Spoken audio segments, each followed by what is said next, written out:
Vamos a tener la lectura de la palabra en el libro de Daniel, capítulo 11, versículo 31. Lecturamos en el nombre del Padre, del Hijo y con la comunión del Espíritu Santo de nuestro Dios. Y se levantarán de su parte tropas que profanarán el santuario y la fortaleza, y quitarán el continuo sacrificio y pondrán la abominación desoladora. Precioso Padre Celestial, te ruego que añadas bendición a tu palabra.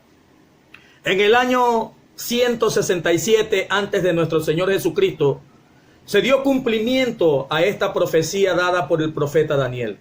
Antíoco Epifanes, un gobernador griego, en una de sus campañas de conquistas llegó a la tierra de Jerusalén y tomó el dominio y sitió el templo de nuestro Dios.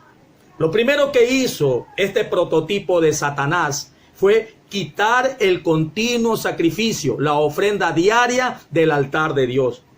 En el libro de Números, capítulo 28, versículos 1 y 2, encontramos registrado este mandamiento que fue dado de generación en generación para el pueblo de Israel, donde Dios determina que deben ofrecer un cordero en la mañana y un cordero en la tarde que tenga 1 año de edad y que sea sin tacha alguna. Esto es considerado como la alabanza, la adoración. Es sinónimo de la ofrenda, es sinónimo de darle la gloria y la honra a nuestro Dios, de describir la grandeza y la magnificencia de su nombre. Antíoco Epifanes detuvo el sacrificio continuo. Lo otro que hizo Antíoco Epifanes fue sacrificar en el altar de Dios, donde se sacrificaba solamente lo que era santo, lo que era puro, sin tacha, una cerda. Esto fue ofensivo ante Dios, contaminó el templo, contaminó el altar de Dios, atrajo la ira de Dios y prácticamente este hombre lo que quiso fue levantar en el propio templo de Dios un altar para su Dios llamado Júpiter. Querido amigo, querido hermano, Mateo capítulo 24, versículo 15, tiene un registro también acerca de la abominación desoladora, lo cual fue dicho por nuestro Señor Jesucristo. Una advertencia como una de las señales que se manifestarían antes de su venida. Una advertencia para el pueblo de Dios, porque la abominación, la contaminación ya no sería puesta en el altar de concreto, de cemento, de piedra, en un altar físico hecho por mano de hombre, sino en el verdadero templo, en el verdadero altar de nuestro Dios, que somos nosotros, su pueblo. Mire lo que dice 2 de Corintios capítulo 6.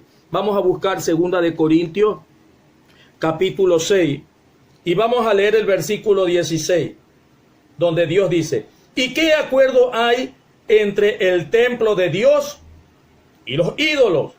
Porque vosotros sois templo del Dios viviente, como Dios lo dijo. Satanás sabe esto, que el verdadero templo de Dios somos nosotros, la iglesia de nuestro Señor Jesucristo, y Él quiere contaminarla, introduciendo lo profano en el lugar santo de Dios. Querido amigo, querido hermano, Daniel complementa esto. Volvamos al libro de Daniel, capítulo 11, versículo 32, donde advierte cómo van a caer los que van a violar el pacto de Dios en este tiempo. Con lisonjas, dice el versículo 32 de Daniel 11, seducirá a los violadores del pacto, mas el pueblo que conoce a su Dios se esforzará y actuará. Con lisonjas. ¿Qué tipo de lisonjas? A través de los placeres y deleites que ofrece el mundo, a través de la inmoralidad y la inmundicia que desean nuestra naturaleza carnal. Querido amigo, querido hermano, Satanás quiere romper un pacto que Dios hizo con nosotros, lo cual está registrado en 2 de Corintios capítulo 6, versículo 18. Y seré para vosotros por padre, dice, y vosotros me seréis hijos e hijas, dice el Señor Todopoderoso. Amados hermanos, puesto que tenemos esta promesa, limpiémonos de toda contaminación de carne y de espíritu, perfeccionando la santidad en el temor de Dios. Este es el consejo de Dios para mantener nuestra identidad, para mantener nuestra consagración, nuestra pureza ante los ojos de Dios. Recuerde que sin santidad nadie verá a Dios. La palabra de Dios también nos advierte acerca de lo que aconteció en los días del vidente Balaam, que fue ya mandado a llamar por el rey Balac, rey de Moab, para que maldiga al pueblo de Israel, un pueblo que estaba bajo la bendición de Dios. Después de 3 intentos fallidos para maldecir al pueblo de Dios, y que Dios tuvo que cerrar la boca del vidente Balaam para que no pronuncie maldición sobre su pueblo, cae en un consejo dado por Balaam el pueblo de Israel al rey de Balac. ¿Qué fue lo que le aconsejó este vidente perverso y malvado, también prototipo de Satanás?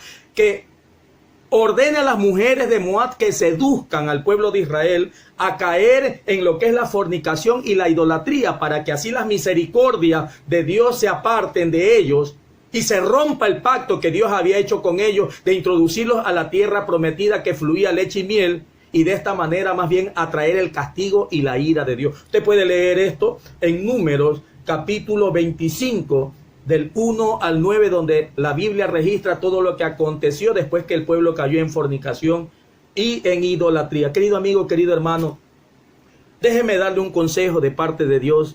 Si usted, después de haber escuchado este mensaje, usted siente que su comunión con Dios, su vida espiritual está en peligro, usted siente que ha decaído en las cosas del Señor, que se ha alejado, que ya no se está congregando, que ya no fluye la presencia de Dios en su vida, déjeme decirle que Satanás está cumpliendo lo que Jesús advirtió y que está pasando en gran parte de la iglesia. Él quiere detener la ofrenda, la alabanza. Él quiere que usted no glorifique el nombre de Dios. Quiere detener el continuo sacrificio del altar que hay dentro de usted en su corazón. Y lo próximo, si usted continúa dándole lugar a esta situación, es que en el lugar santo, que fue limpiado y purificado por la sangre de Cristo, Él quiere introducir la abominación desoladora. Quiere introducir el pecado, la contaminación. No se lo permita. Este es el tiempo en el que Dios está haciendo un llamado al arrepentimiento.